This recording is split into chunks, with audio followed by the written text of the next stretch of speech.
Hi, Emma. How are you? Are you going to listen to my story? You're only 3 months old. I suppose we'll have a few more grandchildren here in a minute. So we will wait. Okay, we're going to tell a Grandpa Hill's true story. How many do I have? 1, 2, 6. 6, 7. Seven? No, that's 6. What? Got baby? 1, 2, 3, 4, 5, 6. 6 grandchildren? No. 7. 1. Ready? 2. 3. 4. 5. 6. And 6. And 900. Okay. Oh, here's a 7. I have 8 of my grandchildren here. One of them, they're all cousins. One of them's a man cousin. A teenager cousin. No, he's not a teenager anymore. He's a 20-something. Oh, sure. So, welcome to Grandpa Hill's True Story. These stories are for my children, my grandchildren, and all children. This one's a little scary, so if you do not like to hear about blood, then you better not listen. Coolest thing on earth. But what if it's your grandpa's blood? Oh, that's fine too. I like your blood. Okay. I like your blood too. I kiss it. What? Okay. This is welcome to Grandpa Hill's True Stories. This is a true story. Happened to Grandpa Hill in 1974. In this story, Grandpa cuts his leg with a chainsaw. Oh, not with a... So it was 1974, and in the winter, Grandpa was again working in the side yard of Karl Greimel's estate. It was my job to cut the dead wood and stumps away from near the house. So I was using an older industrial-powered saw, 16-inch blade on it, a little bit like Mr. Richmond's old saw, and was making the last cut on a stump log that was about 20 inches around at the ground level and was only about 10 inches high. I just had to get it to be ground level, and the ground was very slanted. So I got there early Saturday morning. I had taken several logs down already, and now I was working on this last stump log. I dug away all the rocks to leave the dirt, get the dirt out of the way so nothing would get in the way of the blade. I started the saw, got down on my knees, and started cutting. The hill was steep and the cutting was easy. With just a few inches to go, the stump moved slightly and it started to pinch the blade. So I wanted to get the blade out so it wouldn't get stuck. And it started to stall. The saw was silent. It was just about completely off. So I jerked it a little bit to make sure it didn't get stuck. What happened is that the saw was actually kicking itself out of the saw gap. Plus, I was jerking it out of the saw gap. So now the saw came out pretty fast. And my jerk added to the kick, and the saw was quickly out of the tree and quickly into my leg. Do you have a scar? Oh, yeah, I got a scar. I'll show you. Can you show it us? At the end of the story. Okay. So the stalling chain was still, the sound was off of the machine. The chain was still moving. It ripped through my pants and through my flesh. It didn't really hurt. How big? And I considered getting my boots off and pants off and to clean the wound and get some pressure on it so you could stop the bleeding. Yeah. So as I could see and feel the warm blood, remember it's wintertime, I can feel the blood coming down my leg.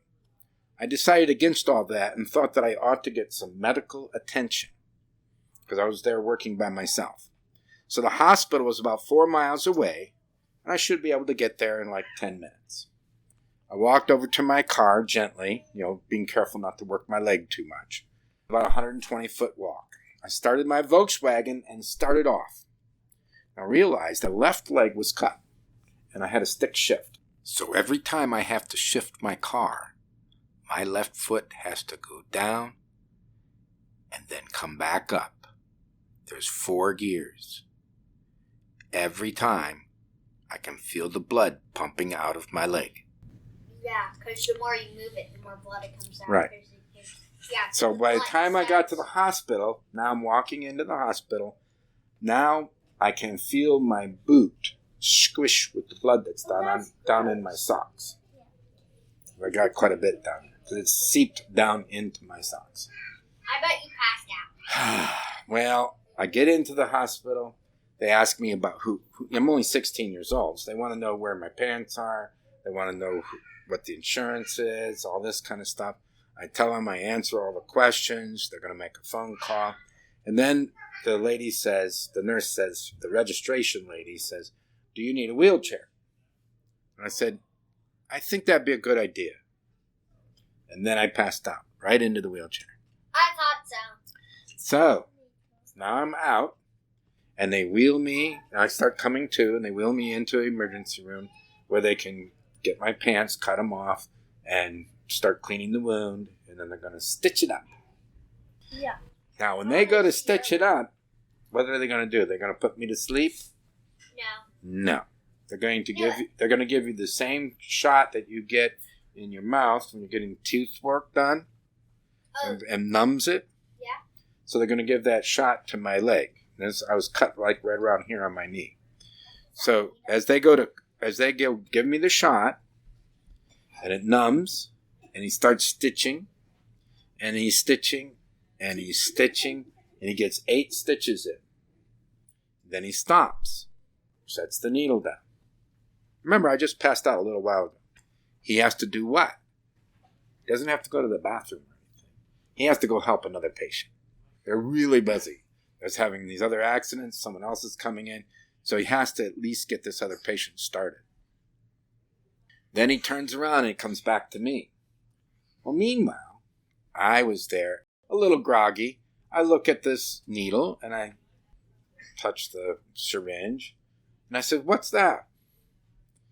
And the doctor says, well, that was your Novocain.